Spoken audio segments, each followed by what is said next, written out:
विकासशील इंसान पार्टी यानी कि वीआईपी के अध्यक्ष पूर्व मंत्री मुकेश सहनी ने रविवार को हंसू मंडल टोला हरणमार में जनसभा को संबोधित किया।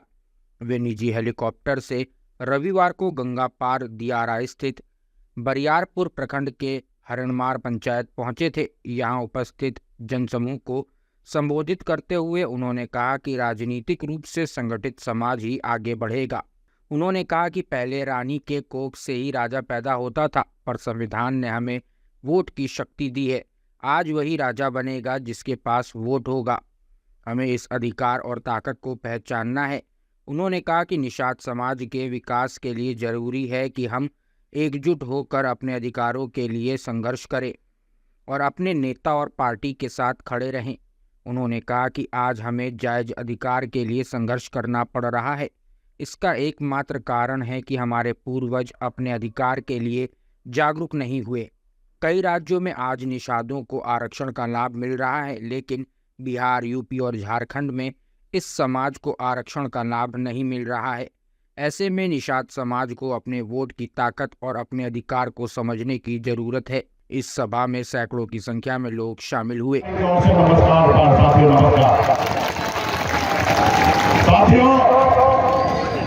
निषाद आरक्षण संकल्प यात्रा को लेकर पिछले 4 महीना से यूपी, बिहार, झारखंड तीनों राज्य में रथ के माध्यम से हम लोग एक एक गांव में जाकर अपने लोगों को संकल्प करवाया। उसके बाद अभियान को तेज करने के लिए हम लोगों ने हर घर संकल्प अभियान के तहत पूरे बिहार में एक एक घर में जाकर संकल्प करवाने का काम किया साथियों। और आज यूपी, बिहार, झारखंड में 14 जगह जनसभा करने का निर्णय हमने लिया। ये 8वां जनसभा है, 10वां जनसभा है। इससे पहले भी हमने भागलपुर में, पीरपैंती में कार्यक्रम था। अभी आपके बीच में हरिमार में, मुंगेर जिला में कार्यक्रम है साथियों। इस कार्यक्रम का एक ही मकसद है कि निषाद समाज को इस आजाद भारत में मान सम्मान अधिकार मिले। मेरा मानना है कि जब देश एक है, देश के संविधान एक है, देश के प्रधानमंत्री एक है, देश के गृह मंत्री एक है, तो फिर हमारे साथ भेदभाव क्यों? जब हमारे भाई को बंगाल में आरक्षण मिल रहा है, जब हमारे भाई को दिल्ली में आरक्षण मिल रहा है एससी का, तो बिहार, झारखंड और उत्तर प्रदेश में क्यों नहीं? जबकि ये बिहार, उत्तर प्रदेश, झारखंड, उड़ीसा सब पहले एक ही राज्य हुआ करता था। समय के अनुकूल राज्य बंटवारा हुआ, लेकिन निषाद तो वही है। मान लीजिए एक घर में 4 बेटा, और 4 जब छोटा छोटा होता है तो एक ही घर में रहता है। जब परिवार बड़ा होता है तो अलग अलग घर बना लेता है। तो इसका मतलब तो ये नहीं कोई पिताजी का बेटा नहीं है, सब एक ही परिवार के लोग हैं। उसी तरीके से ये देश हमारा है, एक ही संविधान से पूरा देश चलता है, फिर हमारे साथ भेदभाव क्यों? तो इसलिए साथियों, आपको लड़ाई लड़ना पड़ेगा, संघर्ष करना पड़ेगा। जो आपका मांग है वो आपका एकदम जायज मांग है, इसलिए लड़ाई लड़ना पड़ेगा साथियों। अगर सर उठा के जीना है, मान सम्मान अधिकार के साथ जीना है, अगर आप चाहते हैं कि आपके बच्चे अच्छी जिंदगी जिए, तो इसके मात्र 2 काम करना है। एक रोटी कम खाइए, लेकिन अपने बच्चे को पढ़ाइए, लिखाइए, काबिल बनाइए। जब तक आपका समाज शिक्षित नहीं होगा, तब तक आपका समाज आगे नहीं बढ़ेगा। इसलिए बच्चे को पढ़ाइए, लिखाइए। और दूसरा, अपने अधिकार के लिए संघर्ष कीजिए, अपने अधिकार के लिए लड़ाई लड़िए। जब तक आप अपने अधिकार के लिए लड़ाई नहीं लड़िएगा, तब तक आपको अधिकार नहीं मिलेगा साथियों, तब तक आपको अधिकार नहीं मिलेगा। जैसे कभी हमारे पूर्वज पौने 200 साल अंग्रेज से लड़ाई लड़ा, तब हमारा देश आजाद हुआ। उसी तरीके से संघर्ष आपको करना पड़ेगा। आजादी के बाद बाबा साहब भीमराव अम्बेडकर ने हमें एक शक्ति दिया, हमें एक ताकत दिया, हमें एक लोकतंत्र में संविधान बना के दिया, और हमारे पास ऐसी शक्ति दिया जिससे हम अपने भविष्य को बेहतर कर सकते हैं, लेकिन उस शक्ति को आप लोगों ने, हम लोगों ने कभी पहचाना नहीं साथियों। वो क्या शक्ति है मालूम है? पहले राजा के घर में बच्चा जन्म लेता था, वही राजा बनता था। रानी के कोख से बच्चा जन्म लेता था, वही राजा बनता था। लेकिन आजादी के बाद बाबा साहब भीमराव अंबेडकर ने हमें एक शक्ति दिया। उन्होंने कहा इस देश के लोगों को कि अब राजा का बेटा राजा नहीं बनेगा, रानी के कोख से बच्चा जन्म लेगा, जरूरी नहीं है कि वही राजा बनेगा। अब इस देश का राजा वही बनेगा जिसके पास वोट गिराने का ताकत होगा साथियों, वोट होगा। चाहे गरीब मजदूर किसान का बेटा हो या मल्ला का बेटा हो, अपने वोट के दम पर राज्य का मुख्यमंत्री और देश का प्रधानमंत्री बन सकता साथियों, प्रधानमंत्री बन सकता। वहीं मुकेश सहनी ने कहा कि जो हमें आरक्षण देगा हम उसे ही अपनी नाव पर बैठाएंगे, जो आरक्षण नहीं देंगे उन्हें हम अपनी नाव पर नहीं बिठाएंगे और वे पार नहीं उतर पाएंगे। जो हमारे बच्चे के बारे में नहीं सोचेंगे हम उनके बारे में नहीं सोचेंगे। हम लोगों ने आज गंगा जल लेकर यह संकल्प लिया है, ऐसे में हम लोग अपने वोट को नहीं बेचेंगे। जो लोग सोचते हैं कि निषाद के वोट को खरीद लेंगे वे लोग मुगालते में नहीं रहे। वहीं 4 राज्यों में हुए रिजल्ट पर कहा कि अभी मुझे पता नहीं है कि कौन दल कहां से जीता है, लेकिन जो भी दल जहां से जीता है उन्हें हमारी तरफ से शुभकामना है। वो ताकत को नहीं समझ पाए और जो लोगों ने वो ताकत को समझा, वो समाज कहां से कहां पहुंच गया। आप देखिए जैसे हमारे लालू प्रसाद यादव जी, बहन मायावती जी, उत्तर प्रदेश के नेता मुलायम सिंह यादव जी, हमारे बिहार के दलित के नेता स्वर्गीय पासवान जी, ये लोग भी गरीब घर में जन्म लिया, संघर्ष किया, अपने वोट को ताकत को समझा और अपने हक अधिकार के लिए उन्होंने लड़ाई लड़ा। जब लालू प्रसाद जी दल बनाए तो उनके लोगों ने उनको साथ दिया। जब उनके लोगों ने उनको साथ दिया तो उनके दल को बल मिला, और जब दल को बल मिला तो 15 साल बिहार का मुख्यमंत्री लालू प्रसाद यादव जी थे। और जब बिहार का मुख्यमंत्री थे तो उनको दल को बल मिला तो उनके समाज का हर समस्या का हल हुआ साथियों, हल हुआ। और ये पैसे के दम पे नहीं हुआ, ये कोई पैसे के दम पे नहीं हुआ, ये वोट के दम पे साथी, वोट के दम पे हुआ। उसी तरीके से आपको भी अपना वोट को ताकत को समझना पड़ेगा, आपको संघर्ष करना पड़ेगा, लड़ाई लड़ना पड़ेगा। आप बताइए ना, आज निषाद का बेटा आरक्षण लड़ लेने के लिए 77 साल के बाद भी आज लड़ाई हम लड़ रहे हैं, आरक्षण की लड़ाई लड़ रहे हैं। आप बताइए 77 साल बीत गया और आज भी हम संघर्ष कर रहे हैं। काश अगर हमारे समाज में भी लालू प्रसाद यादव जी जैसे जो था नेता जन्म लेते, संघर्ष करते, लड़ाई लड़ते, आज हमें आरक्षण मिल गया होता। और जब हमें आरक्षण मिल गया होता तो क्या लाभ होता मैं बताता हूं। आज निषाद का बेटा यूपी, बिहार, झारखंड में एक भी निषाद का बेटा कलेक्टर नहीं है। अगर हमें आरक्षण मिल गया होता तो आज निषाद का बेटा कलेक्टर होता, एसपी होता, एसडीओ होता, बीडीओ होता, सीओ होता, डॉक्टर होता, इंजीनियर होता, लेकिन नहीं है। इसका दोषी कौन है? इसका दोषी वो जो दिल्ली में बैठे हैं, वो दोषी है। और दूसरा दोषी कौन? दूसरा दोषी आप और हम है कि हम अपने हक अधिकार के लिए संघर्ष नहीं किया, लड़ाई नहीं लड़ा। काश अगर हम 30-40 साल पहले लड़ाई लड़ते तो आज ये दिन देखना नहीं पड़ता साथियों, ये दिन देखना नहीं पड़ता। इसलिए साथियों संघर्ष कीजिए, लड़ाई लड़िए, अपने लिए नहीं अपने आने वाला पीढ़ी के लिए लड़ाई लड़िए साथियों, अपने आने वाला पीढ़ी के लिए लड़ाई लड़िए।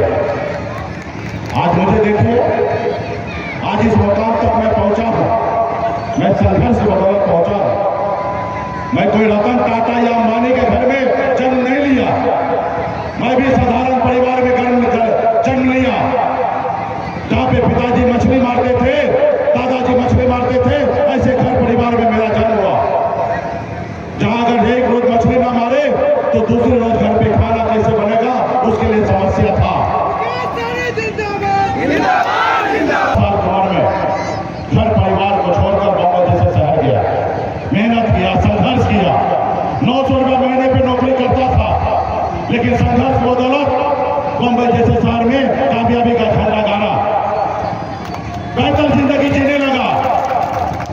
मुड़ के देखा तो लोग तो चांद पे घर बनाने के लिए सोच रहा है, लेकिन मैंने देखा कि हमारे लोगों के लिए इस धरती पर रहने के लिए घर नहीं है, उनके घर पे जाने के लिए रास्ता नहीं है। फिर मैंने बंबई कैसे और आप जिंदगी को छोड़कर आपके हक अधिकार के लिए पिछले 10 सालों से मैं लड़ाई लड़ रहा हूं साथियों।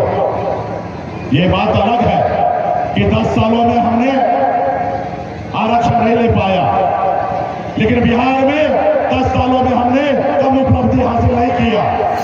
कल तक निषाद के बेटा को मल्ला को कोई जानता नहीं था, पहचानता नहीं था।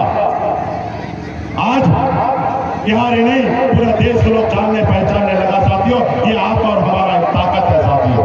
दूसरे पार्टी के पीछे घूम घूम कर अपनी सारी जिंदगी बिता देता था, एक टिकट नसीब नहीं होता था, लेकिन आज निषाद का बेटा टिकट मांगता नहीं है, टिकट बांटता है। ये हमारी ताकत है साथियों, ये हमारी पहचान है। इसलिए साथियों आपने देखा 2020 में आपके सहयोग से 4 विधायक हमने बनाया, अपने दम पर बिहार का मंत्री बना।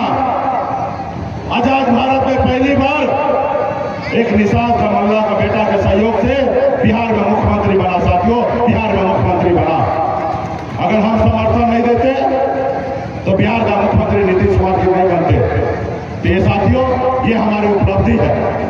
कल तक निषाद को कोई जानता नहीं था, लोग को लगता था कि निषाद मल्ला का मतलब होता है सिर्फ मछली मारना।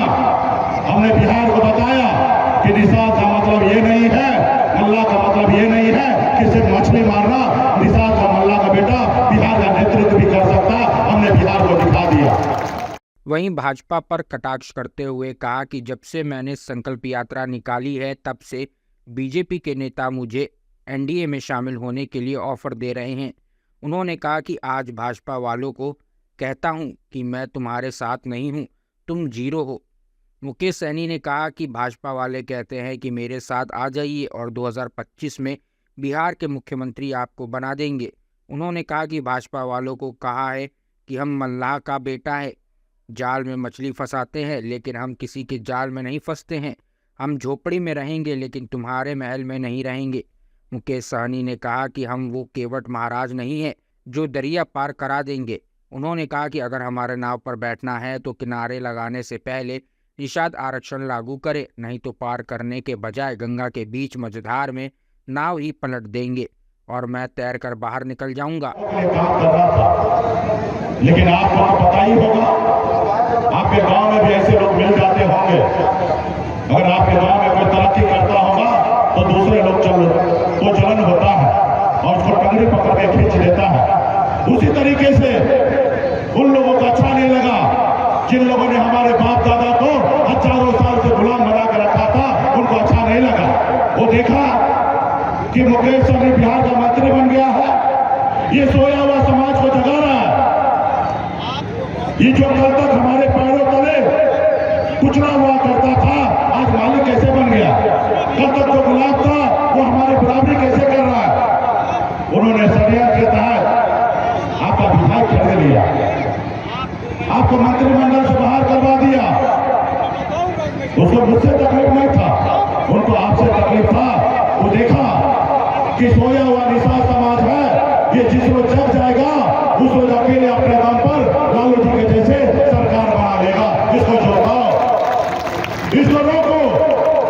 आज तो 4 विधायक बनाया, कल 40 बनाएगा और एक समय आएगा 125 बनाकर बिहार में सरकार बनाएगा। फिर तुम किसको गुलाम बनाओगे? वो एक षड्यंत्र के तहत वो आपको गुलाम बनाना चाहता है।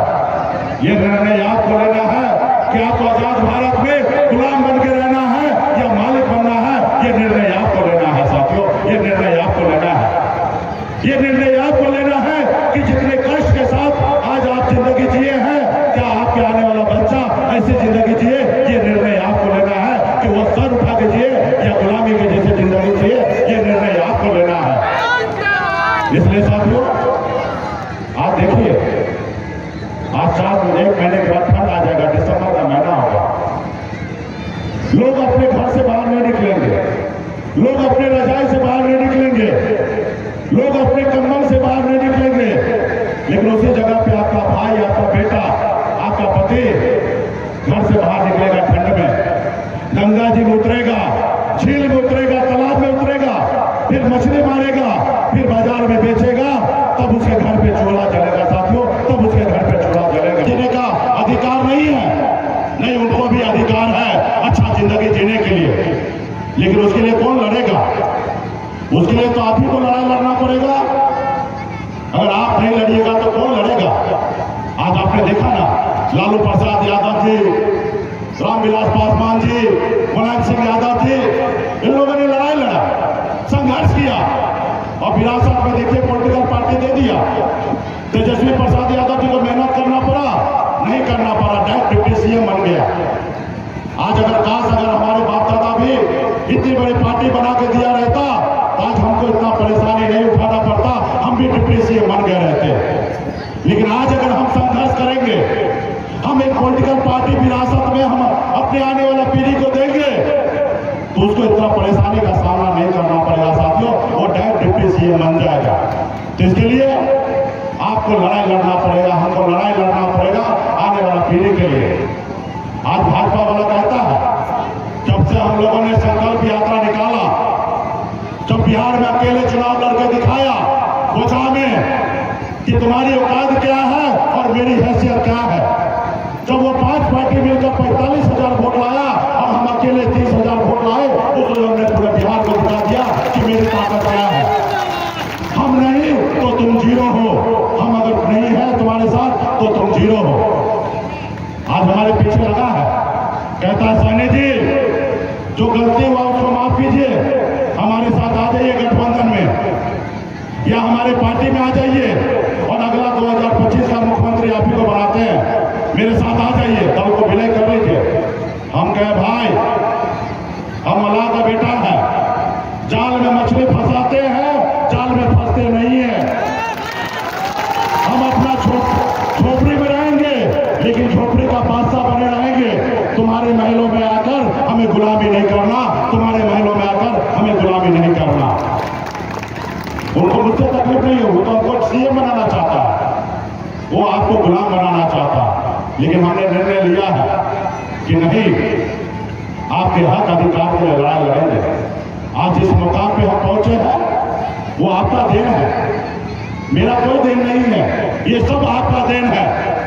जैसे हम बॉम्बे से आए, आपके साथ सबके साथ कंधे से कंधे मिलाकर हमने जब काम करना चालू किया, तो आपने कहा कि सन अब्दुल्लाह आप आगे बढ़ो, हम आपके साथ हैं।